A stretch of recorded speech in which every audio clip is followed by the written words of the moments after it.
गोपाला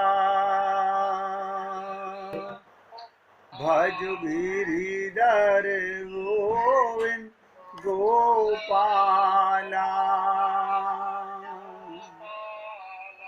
भजो मुरली मनोहर नंद लाला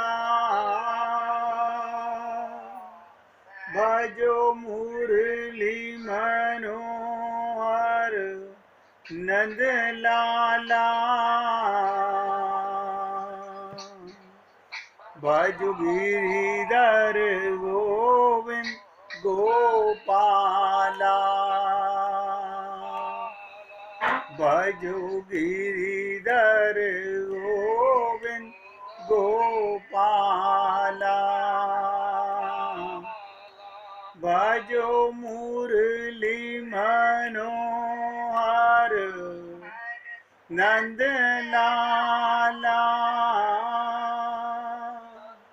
भजो मुरली मनोहर नंद लाला भज गिरिधर गोविंद गोपाला भज गिरिधर गोविंद गोपाला बोलिए वृंदावन बिहारी लाल की जय जय जय श्री राधे जय जय श्री राधे। सभी भक्तों से निवेदन, बहुत एकाग्रचित होकर सत्संग के प्रत्येक शब्द को हृदयंगम करने का पूरा प्रयत्न करें। कल आप लोगों से चर्चा चली कि आखिरकार ऐसा क्या है कि हमारा मन, हमारी बुद्धि आज तक ना तो गुरु की शरणागति कर सके, ना प्रभु की शरणागति कर सके। यही चर्चा थी कि कुछ तो कारण है, कुछ तो कारण है हम आज तक ना तो गुरु की शरणागति कर सके, ना प्रभु की शरणागति कर सके। जो कुछ आप कर रहे हैं वो बुरा मत मानिएगा, वो छल कपट छिद्र ही है। और बिना शरणागति के हमारा मन निर्मल नहीं हो सकता। हम शरणागति आज तक नहीं कर पाए, और ये तो कृपा है उस प्रभु की जिसने हमको इतना सरल माध्यम बता दिया कि शरणागति में कुछ नहीं करना होता। शरणागति में कुछ नहीं करना होता। अब आप सोचिएगा, हम वो शरणागति भी आज तक नहीं कर सके,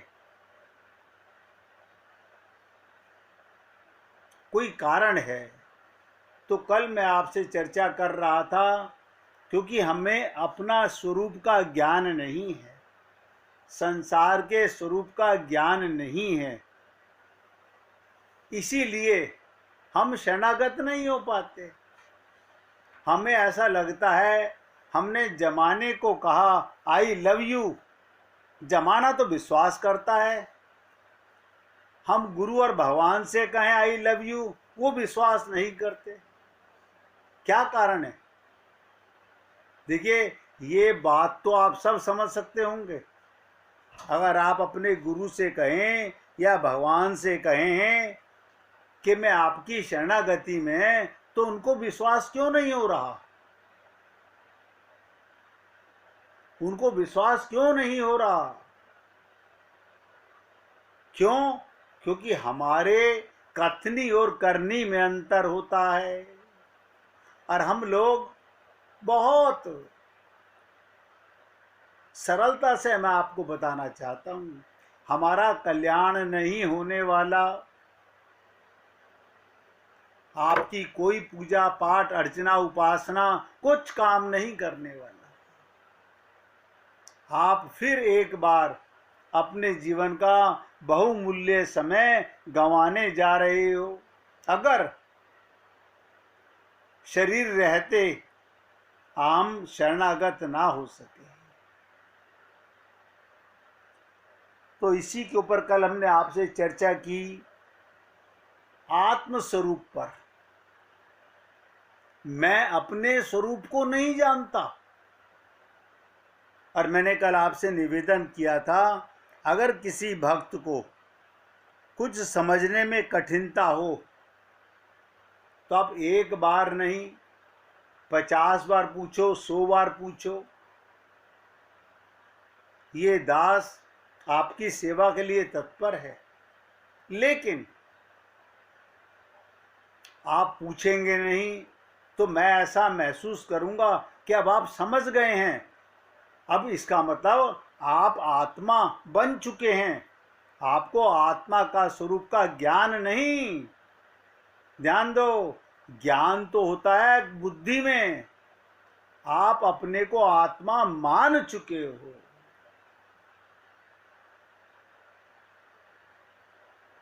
अगर मैं फिर पूछ रहा हूं, किसी के मन में कोई डाउट हो, कोई शंका हो, आप पूछ सकते हैं। कोई शंका हो पूछिएगा, बोलिए।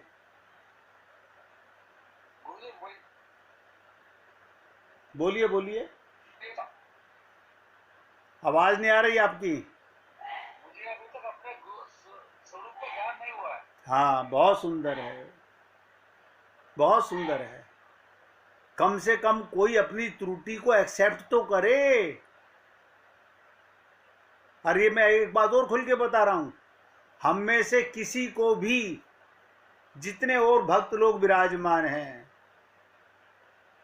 अगर उनको ज्ञान हो गया हो तो मैं उनको अपना गुरु बनाने के लिए तैयार हूं।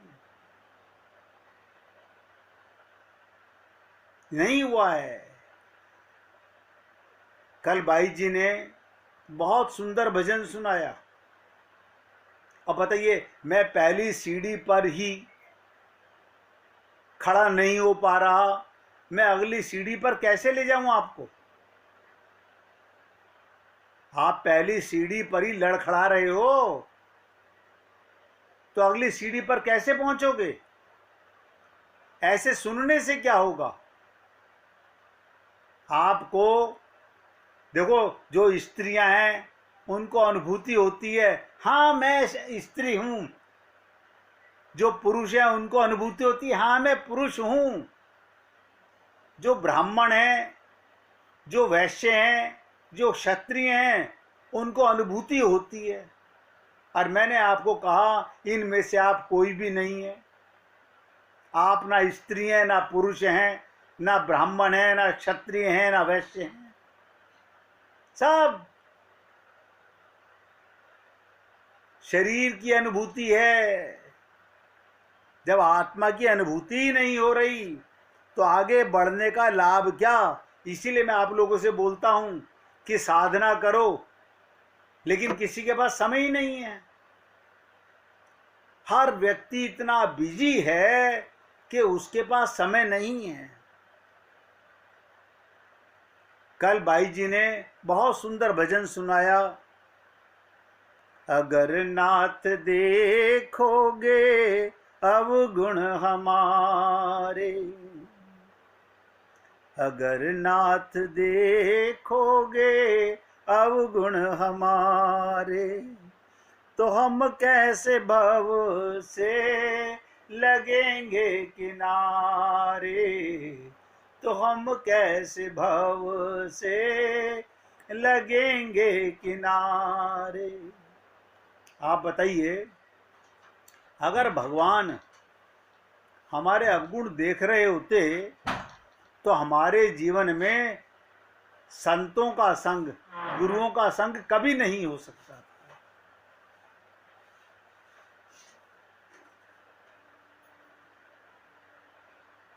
भगवान तो आपके अवगुण को मिटाना चाहते हैं।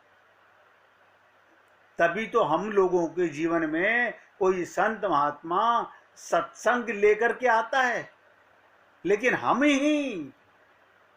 ही इतने बिजी हैं, हम ही इतने व्यस्त हैं कि अभी हमें पता ही नहीं है कि हमें क्या करना चाहिए और क्या नहीं करना चाहिए।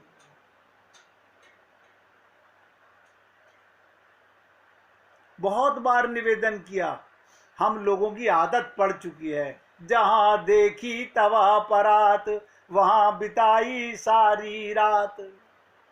धन्य हो प्रभु। अब कोई व्यक्ति कुएं में गिरना चाहे, भगवान तो नहीं रोकेंगे, भगवान ने तो मौका दे दिया। अब हम खुद ही गले में फांसी का फंदा लगा के आत्महत्या करना चाहें तो भगवान क्यों रोकेंगे? आप सोचिए, अगर भगवान आत्महत्या करने से रोकते तो कोई व्यक्ति आत्महत्या करता ही नहीं। भगवान अवगुण मिटाने के लिए ही हम लोगों के जीवन में संत महात्माओं को गुरु के रूप में भेजते हैं। लेकिन हम अपने इस, ध्यान से सुनो, मन और बुद्धि के इस कदर गुलाम हो चुके हैं। मुझे ऐसा महसूस होता है तो बोल रहा हूं, मेरा कोई स्वार्थ नहीं है। आपका मन करे इस जन्म में भगवत प्राप्ति करो, करोड़ों जन्म बाद में करो, मुझे क्या फर्क पड़ेगा। मैं तो, परमात्मा ने, आप लोगों ने मुझे मौका दिया तो मैं सेवा कर रहा हूं। आपको समय हो तो सुनो, समय नहीं है, अब किसी को समय ही बर्बाद करना है तो खूब करो, कौन रोकने आ रहा है तुम्हें। अभी हमको यही नहीं पता चल रहा, सुनते सुनते इतने वर्ष हो गए। रोज कहता हूं हे पुण्य आत्माओं, लेकिन आत्मज्ञान नहीं हो पा रहा। मैंने अभी क्या कहा था 2 दिन पहले कि तृप्ता गोयल जी ने हमें कहा कि हमें आत्मज्ञान अगर हम अपने हम उम्र लोगों को बताते हैं तो उनको अच्छा नहीं लगता। अरे बाबा, उनको तो छोड़ो, हम आत्मा हैं, इसका मतलब हमारी भूख परमात्मा की बन चुकी है, वो नहीं बनी है अभी। अभी तो संसार में, वाह वाह, संसार में मन भटक रहा है। अभी ना तो गुरु में अटका है, ना प्रभु की ओर लगा है। ये सब नोट कर लें। क्यों? क्योंकि अभी तक हमको जो कल चर्चा कर रहा था, आत्म स्वरूप का थ्योरेटिकल ज्ञान हुआ है, प्रैक्टिकल नहीं हुआ। अब आप बताइएगा, आपने अपने को जिन्होंने स्त्रियां मान लिया, किस क्वालिटी से स्त्रियां मान लिया? क्या था ऐसा कि आप स्त्री हैं? खाली लोगों के कह देने मात्र से क्या आप स्त्री हैं आपने मान लिया। लोगों के कह देने मात्र से आप ब्राह्मण हैं, आपने ब्राह्मण मान लिया।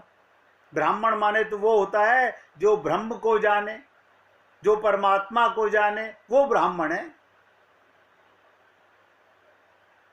अनंत बार मैंने आप लोगों से कहा कि जात हमारी ब्रह्म है, मात पिता है राम, ग्रह हमारा शून्य में, अनहद में विश्राम। कितनी बार ये सेवक आपके सामने निवेदन कर चुका कि जात हमारी ब्रह्म है, हम परमात्मा की जाति के हैं और मात पिता हैं राम, लेकिन हमारी खोपड़ी में ये बातें नहीं आ रही। क्यों? क्योंकि हमें आत्म स्वरूप का ज्ञान नहीं है। तो ऐसा कैसे होगा आप बताइए? सुनकर के आपको समझ आता नहीं, आप मानते नहीं। हमारी रस्सी जल भी जाए, बल नहीं जाएंगे। हमारे मन में माया का इस कदर प्रभाव पड़ चुका है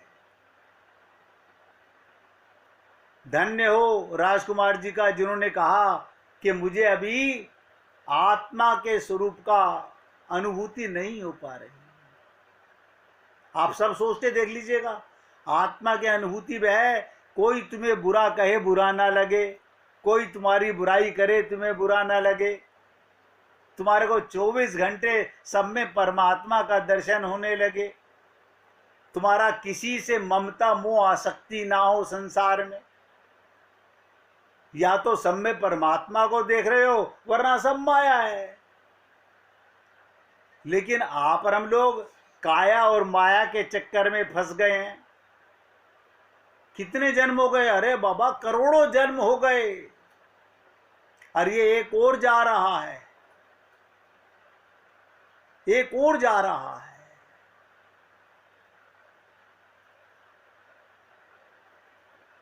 भगवान आत्मा के अवगुण नहीं देखते।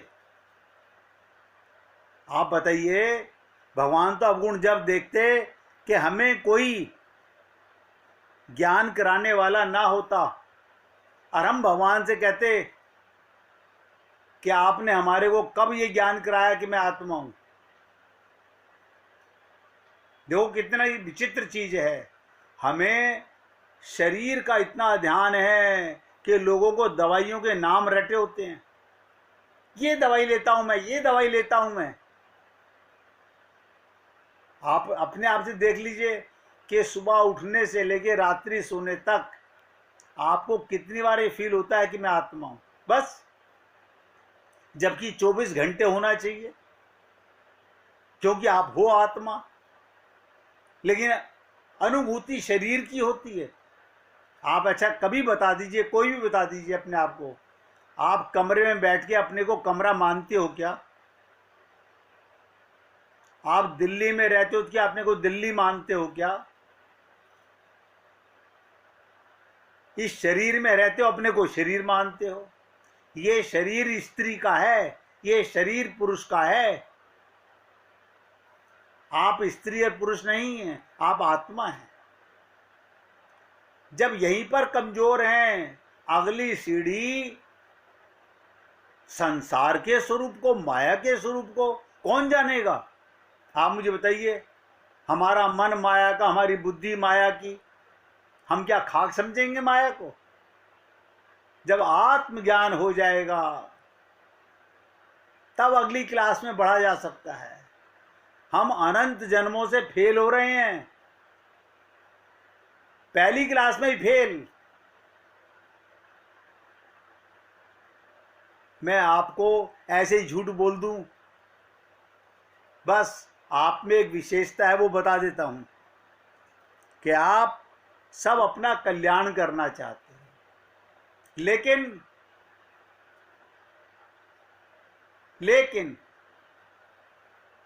देखिए, लेकिन परंतु दो शब्द ऐसे हैं। ये तो ठीक है, हम अपना कल्याण करना चाहते हैं, लेकिन शर्त ये है कि मन और बुद्धि शरीर और परिवार में ही रहेगी, यहां से नहीं निकल सकती। कमाल है। यानी फूल के सामने, अमृत के सामने, मृत में आपका मन फंसा हुआ है। आप तो आत्मा हो। कल कितना मैंने आप लोगों से ठोक ठोक के बात कही थी, लेकिन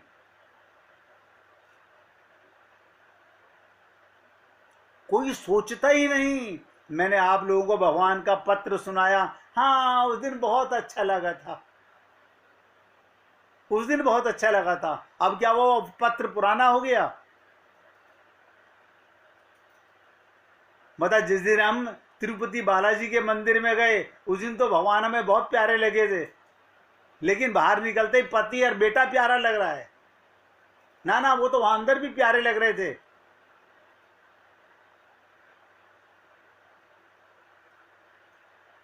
मैं बहुत कड़वे शब्द बोलता हूं, इसलिए कि आपको जख्म देंगे कि हम अपनी दर्द को महसूस करें, कि हम कहां पर फंसे हुए हैं। मैंने कितनी बार आप लोगों से कहा,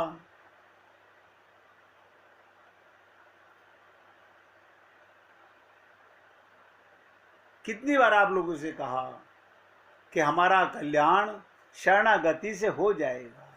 अब शरणागति मन को करनी है, मन एक है। अब ये पहले डिसाइड करो। मैं तो आपसे कई बार निवेदन कर चुका हूं, वो लोग जो मन की शरणागति नहीं करना चाहते, देखो आपके तन की किसी को जरूरत नहीं है, ये पंच महाभूत का है, ये यहीं पर जलने वाला है, यहीं पर मिटने वाला है। और इस देह में हरि के मिलने का मौका मिला हुआ है मन की शरणागति से। और मन आपने माया के संसार में लगा रखा है। अगर आप सोचो, आप एक बस में गलत चढ़ गए जो भगवान के धाम पे नहीं जाती। आपने टिकट लिया भगवान के धाम जाने का, क्योंकि आपको आप आत्मा हो। लेकिन आपको कोई कहे कि नहीं, ये भगवान के धाम नहीं जाती, आप तुरंत उससे उतरना चाहोगे, आप सही बस में चढ़ना चाहोगे। ये मन का काम है। हमने मन से, मैं फिर बोल रहा हूं, परिवार की सेवा करनी है, समाज की सेवा करनी है, लेकिन खोपड़ी में हमेशा याद रखो कि मैं आत्मा हूं और मेरा संबंध केवल गुरु और परमात्मा से है। बाकी सब व्यवहार के लिए है।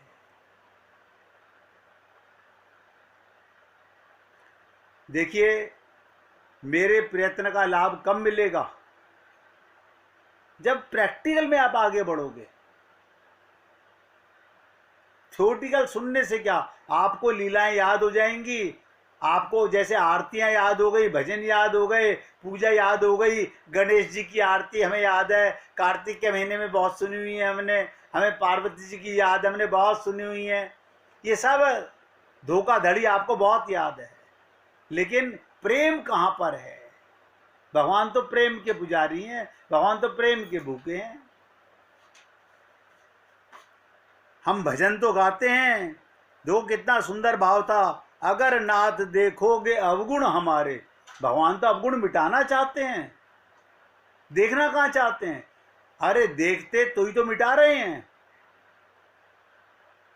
लेकिन हम क्या कहते हैं? नहीं, हमें अवगुणों में रहने दो, हमें शरीर में ही मस्त रहने दो, हमें परिवार में ही टक्करें मारने दो, हम समाज में झूठी तारीफें बटोरते रहें। हमें अपना कल्याण करना नहीं, मगर तुम हमें अपने लोग ले जाना।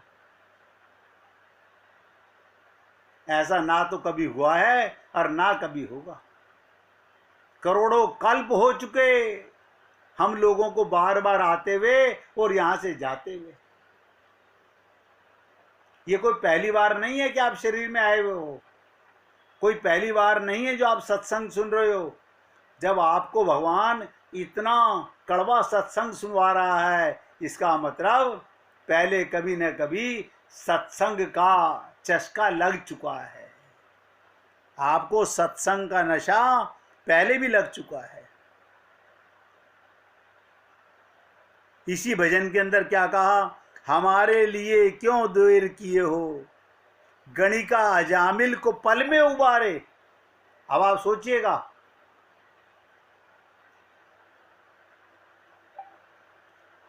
क्या वो लाइन है? गणिका अजामिल को पल में उबारे। ये नहीं देखा कि अजामिल हमारी तरह पापी था, उतने शायद हम भी पापी नहीं हैं, लेकिन उसने एक सत्संग सुन के यमराज के दूतों को देखकर भयभीत हो गया, सब कुछ त्याग दिया। लेकिन हम ऐसे थोड़ी त्याग देंगे,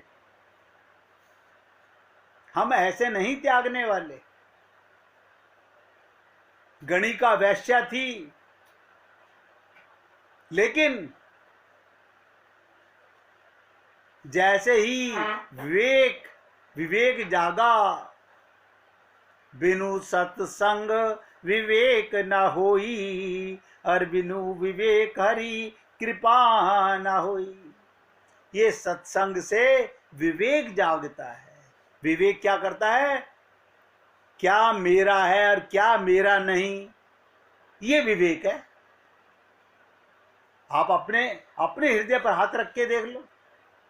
सत्संग के समय नहीं, सत्संग के बाद रख के देखना कि कौन आपका है और कौन आपका नहीं। जिस दिन आपको ये एहसास होगा ये शरीर भी मेरा नहीं है, बस उसी दिन सारे रिश्ते नाते अपने आप 0/100 हो जाएंगे। अब 1 मिनट भगवान का कीर्तन कीजिए, फिर आगे बढ़ते हैं।